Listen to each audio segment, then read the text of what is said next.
అండి welcome to Telugu రుచులు. మీకు గనక నా వీడియోస్ నచ్చితే లైక్ చేయండి, షేర్ చేయండి, సబ్స్క్రైబ్ చేయండి. ఈరోజు మనం ఈ వీడియోలో జీరా రైస్ ఎలా తయారు చేయాలో చూద్దామండి. దీని కాంబినేషన్గా రైతా కూడా ఎలా తయారు చేయాలో చూద్దాము. ఫస్ట్ మనం ఒక గిన్నె తీసుకొని దాంట్లో ఇక్కడ నేను 3 కప్స్ బియ్యం తీసుకుంటున్నానండి. ఇది నార్మల్ రైసే తీసుకున్నాను. మీ దగ్గర బిర్యానీ రైస్ ఉంటే బిర్యానీ రైస్ అయినా తీసుకోవచ్చు. నేను ఇక్కడ నార్మల్ రైస్ తీసుకున్నాను. రైస్ని మనం ఇక్కడ చూపిస్తున్నట్టుగా 3 టైమ్స్ కడుక్కోవాలండి. 3 టైమ్స్ కడుక్కొని ఒక 30 మినిట్స్ ఈ రైస్ని నాననివ్వాలి. తర్వాత దీనికి కావాల్సిన ఇంగ్రీడియంట్స్ అన్నీ కూడా ఈ ప్లేట్లోకి తీసుకోవాలండి. పచ్చిమిర్చి, ఎండుమిర్చి, జీలకర్ర, కరివేపాకు తీసుకొని తర్వాత స్టవ్ మీద ఒక గిన్నె పెట్టుకొని దీంట్లోకి నేను ఇక్కడ 2 స్పూన్స్ నెయ్యి, 1 స్పూన్ ఆయిల్ వేసుకున్నాను. ఇలా కాగిన తర్వాత దీంట్లో మనం ఎండుమిర్చిని మొదటగా వేసుకోవాలి. ఆ తర్వాత పచ్చిమిర్చిని కూడా వేసుకొని దీంట్లోకి మనం 2 స్పూన్స్ జీలకర్ర వేసుకోవాలి. ఇలా వేసుకొని వీటన్నిటినీ కూడా దోరగా వేయించుకోవాలి. ఆ తర్వాత ఫ్లేవర్ కోసం కొంచెం కరివేపాకు కూడా వేసుకొని బాగా దోరగా వేయించుకోవాలి.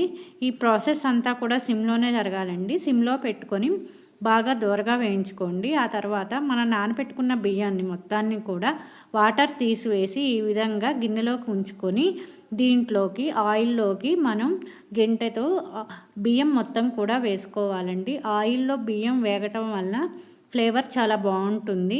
వాటర్ అంతా తీసేసి బియ్యాన్ని వేసుకొని కాసేపు ఒక 5 మినిట్స్ సిమ్లో ఉంచుకొని ఈ బియ్యం మొత్తం కూడా కలిపేసి బాగా వేయించుకోవాలండి. సిమ్లో ఉంచుకొని ఇలా బాగా వేగిన తర్వాత నేను ఇక్కడ 1 కప్పు బియ్యానికి 1 గ్లాస్ వాటర్ తీసుకున్నానండి. మీరు తీసుకున్న బియ్యాన్ని బట్టి మీ కొలత ప్రకారం వాటర్ తీసుకోండి.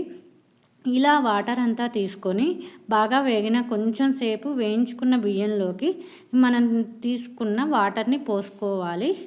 ఇలా పోసుకొని దీన్ని మొత్తాన్ని కూడా బాగా కలుపుకోవాలి. వాటర్ మొత్తం బియ్యంలో కలిసేటట్టుగా పోసుకొని బాగా కలుపుకోవాలి గెంటెతో.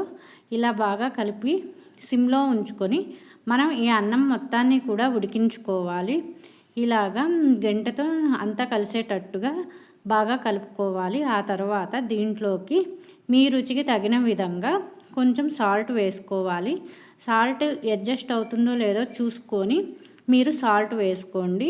సాల్ట్ వేసుకున్న తర్వాత అన్నం మొత్తాన్ని అడ్జస్ట్ చేసుకొని అన్నాన్ని ఉడికించుకోవాలి. ఇక్కడ చూపిస్తున్నట్టుగా అన్నాన్ని ఉడికించుకోవాలండి.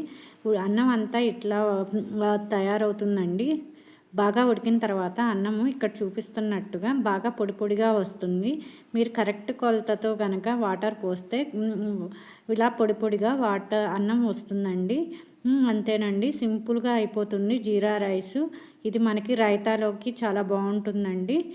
దీంట్లోకి మనం కొంచెం కొత్తిమీర వేసుకొని గార్నిష్ చేసుకుంటే అన్నం ఫ్లేవర్ చాలా బాగుంటుందండి. అంతేనండి, సింపుల్గా జీరా రైస్ అనేది రెడీ అయిపోతుంది. మనం 10 మినిట్స్లో కూడా దీన్ని ప్రిపేర్ చేసుకోవచ్చు. ఇది లంచ్ బాక్స్లో కూడా బాగుంటుందండి. అలాగనే మనం రైతా కూడా ఎలా ప్రిపేర్ చేయాలో చూద్దాము. ఆనియన్స్ని ఇలా సన్నగా కట్ చేసుకొని కొంచెం పెరుగు తీసుకొని ఈ ఆనియన్స్ మొత్తాన్ని కూడా పెరుగులో వేసుకోవాలి. ఇలా పెరుగులోకి వేసుకున్న తర్వాత దీని అంతటినీ కూడా బాగా కలుపుకోవాలి.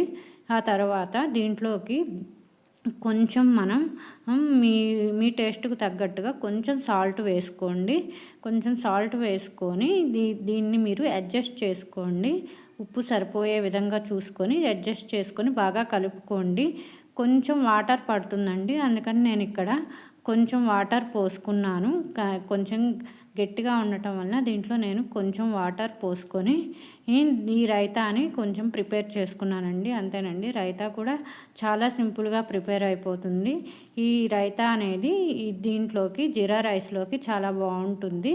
దీంట్లో ఫ్లేవర్ కోసం కొంచెం కొత్తిమీర కూడా యాడ్ చేశాను. మీకు ఇష్టమైతే వేసుకోండి, లేదంటే స్కిప్ చేయండి.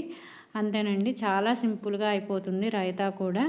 వీటిని మనం వెంటనే ప్రిపేర్ చేసుకొని తినేయచ్చండి. ఒకసారి మీరు కూడా ట్రై చేయండి.